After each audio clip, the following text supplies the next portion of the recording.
What if the one person she had spent her whole life avoiding was the only one who could save her? Montana Territory, 1878. The fading sun painted the small frontier town of Whispering Creek in warm colors, but Bethany Fairchild felt none of its beauty. She stood behind the counter of her father's old general store, counting supplies with steady hands and a tired heart. At only 22, she had already buried both parents, carried the weight of a failing business, and learned that trusting people only brought heartbreak. She whispered the same words she spoke every night. "I don't need anyone. I can manage alone."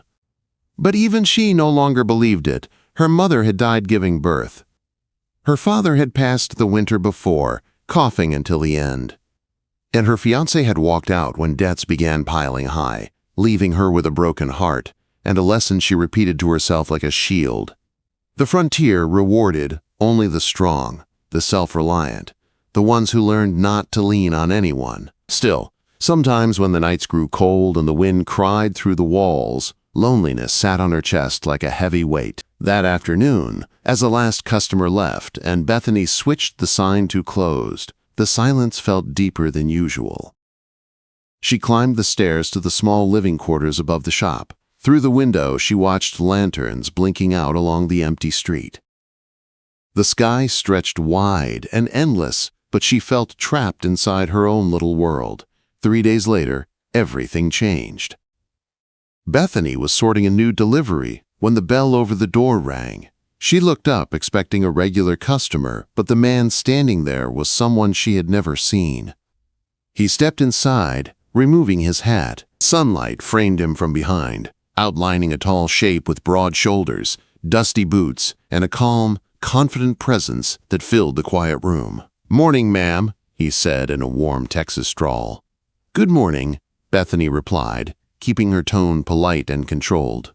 "Welcome to Fairchild Mercantile. How can I help you?" Quote. He moved farther inside, and her heartbeat stumbled in her chest. He couldn't have been more than 25. His skin carried the sun's touch. His jaw was squared with a hint of stubble, and his eyes were the bright blue of a summer sky. He looked like the kind of man who knew the land, the storms, and how to survive both.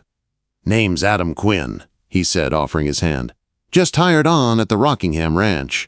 My boss said you might have some supplies waiting for me."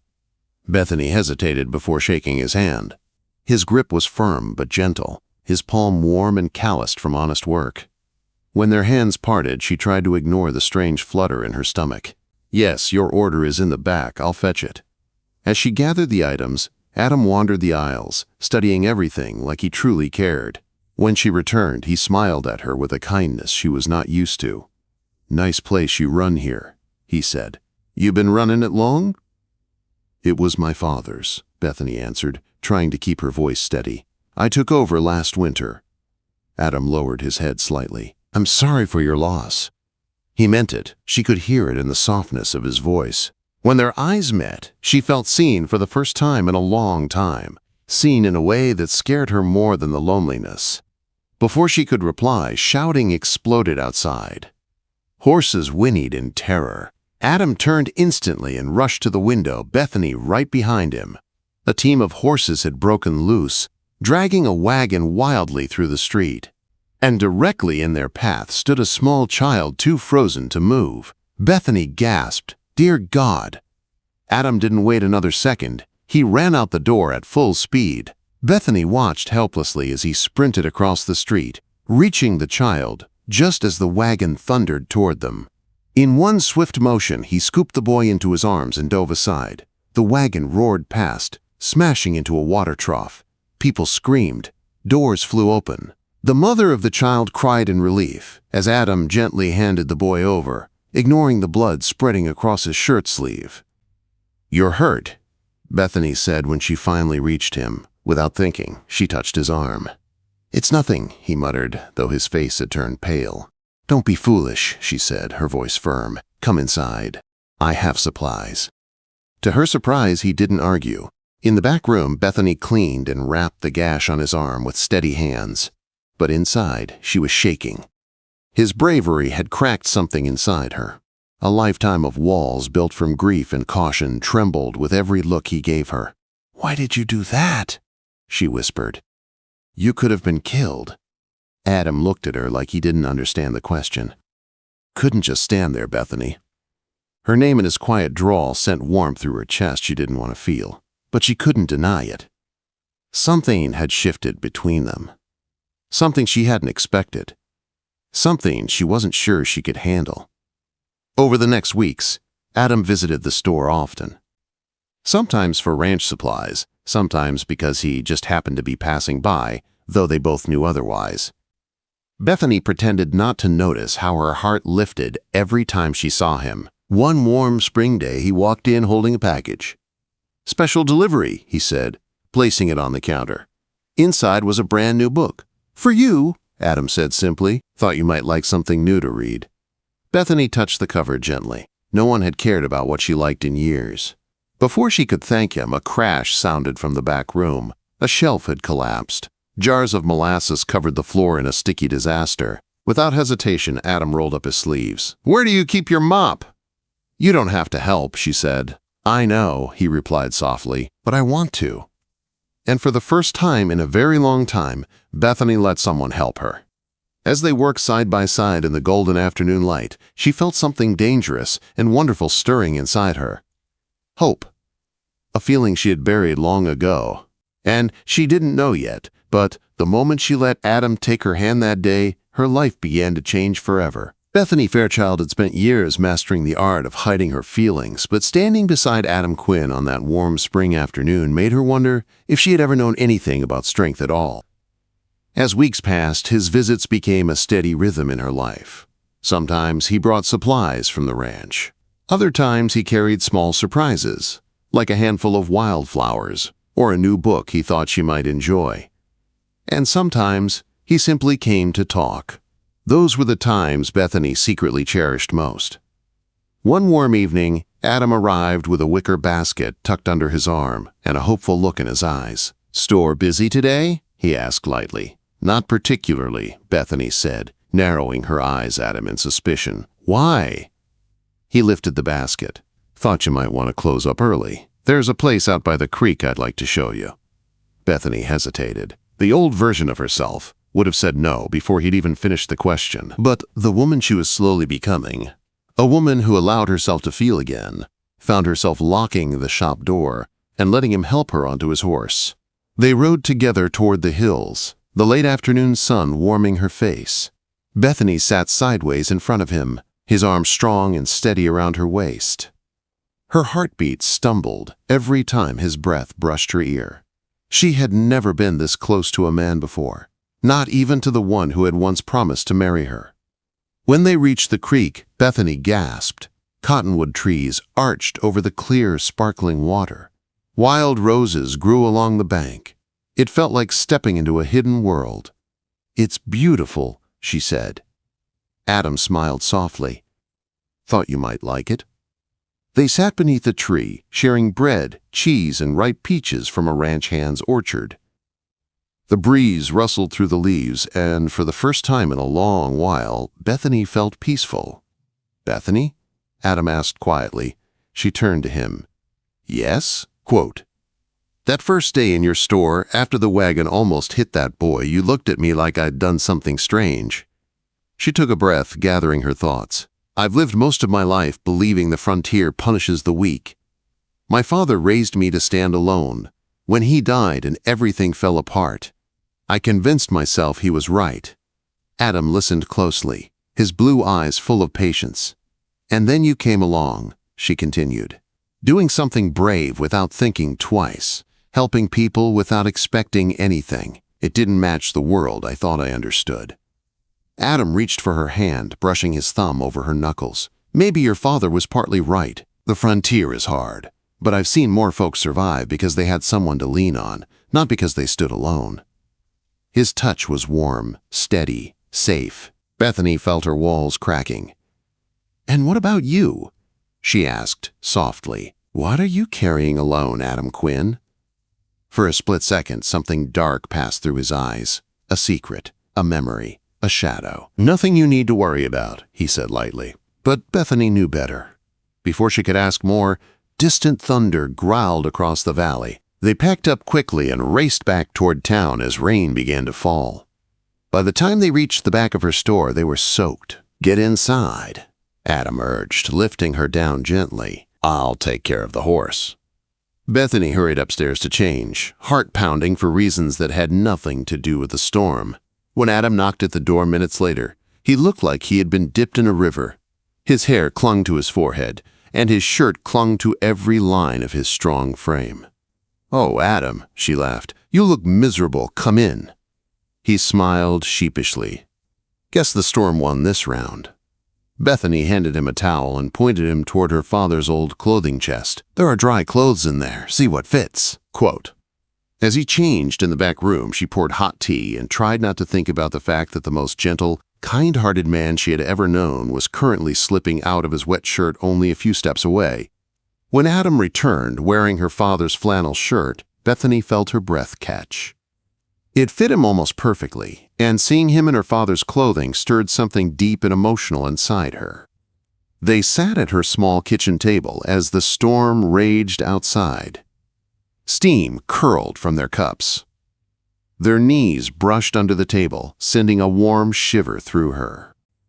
"Will Mallister expect you back tonight?" Bethany asked. "Not in weather like this," Adam said. "Besides, the men at the ranch keep teasing me." "Teasing you about what?" she asked carefully. "Courting you," he said plainly. Her heart stopped. "Oh," she whispered, "does that bother you?" "No," he said, looking straight into her eyes. "What bothers me is that I don't know if I'm actually courting you or not." Silence thickened between them. Her pulse raced. "I'd like to," he continued, "if you'll have me."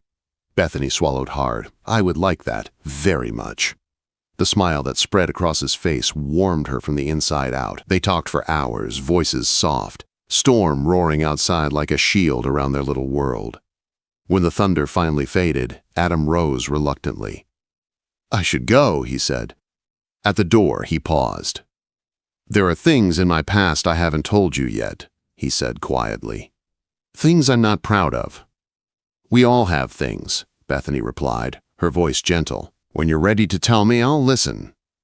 Adam nodded, eyes full of emotion. He stepped closer, lifted her chin gently with his hand, and kissed her, not a long kiss. Just soft, warm, and full of promise. "Good night, Bethany Fairchild," he whispered. She closed the door after him and pressed her fingers to her lips. The walls around her heart had been solid for so long, but tonight they had finally cracked open. And she didn't know it yet, but the crack was wide enough for something dangerous to slip through. Something she wasn't prepared for. Something that would soon change everything.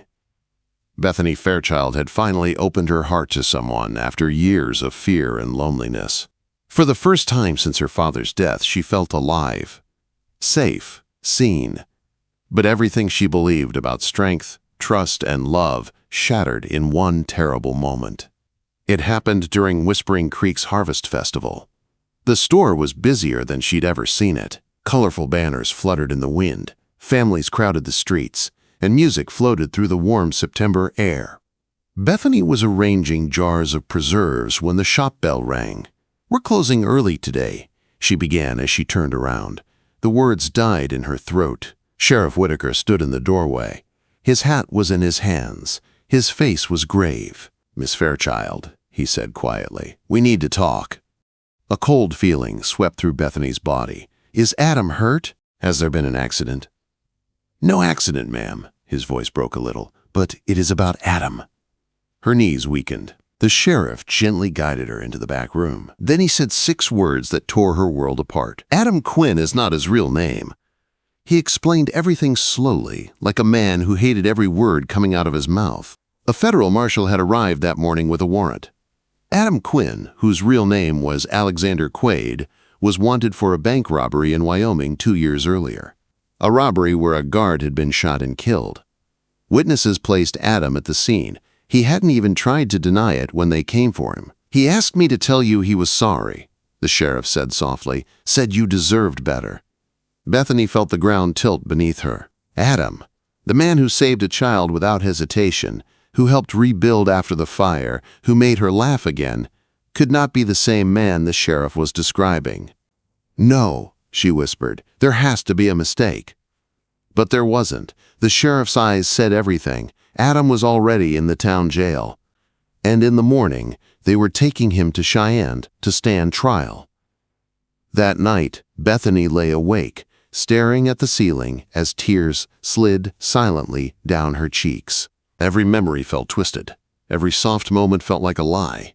Was anything real, or had he fooled her just like her former fiancé had? But deep down, a small voice whispered something else. What if he hadn't fooled her at all? As dawn broke, she made a decision. She needed answers from Adam himself. When she reached the jail, the sheriff allowed her inside. Adam sat on a narrow cot, his head bowed. When he looked up and saw her, pain flashed across his face. "You shouldn't be here," he said quietly. Bethany stepped closer to the bars. "Is it true?" Adam held her gaze for a long moment. Then he nodded. "Yes."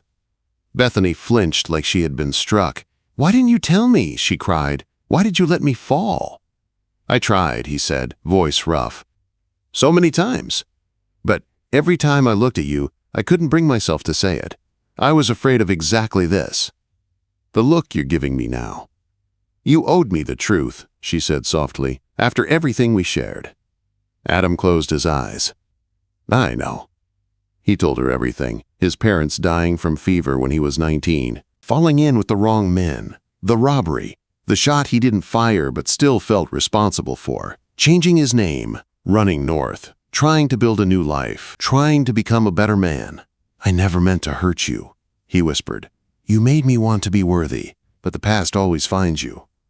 Bethany pressed her fingers against the iron bars, tears slipping down her cheeks.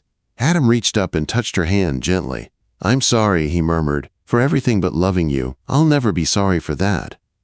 The deputy returned with shackles. It was time. Adam was led past her. He paused, eyes full of sorrow. "Forget me, Bethany," he said. "Build a life you deserve."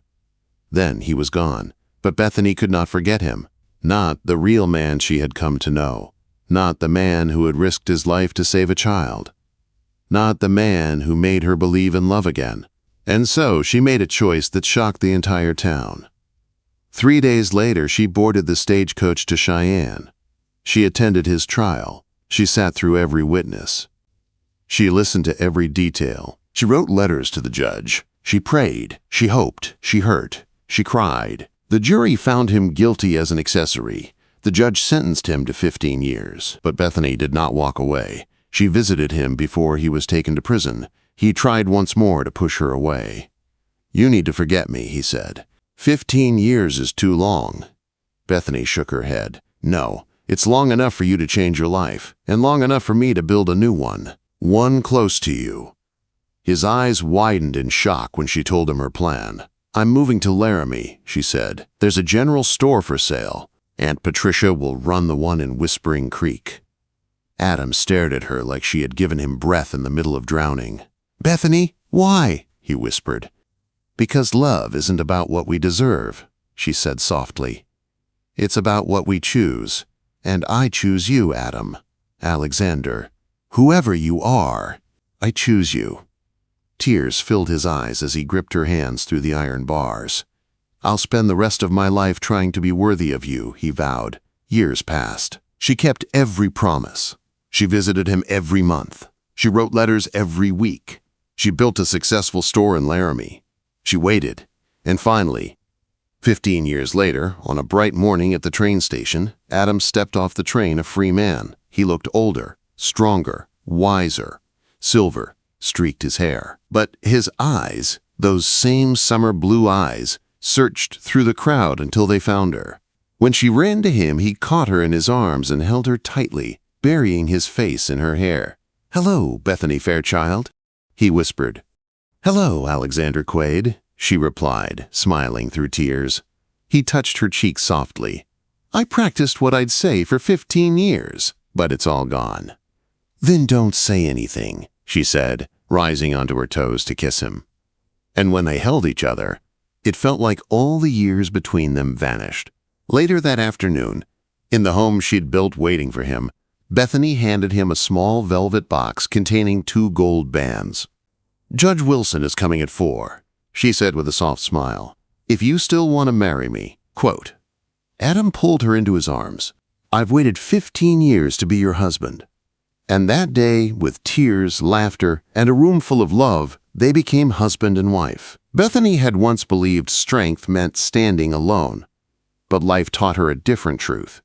Real strength came from choosing love even when it hurt, even when it terrified her, even when the world told her to walk away. Adam took her hand the day he first walked into her store. She never let go again. And neither did he.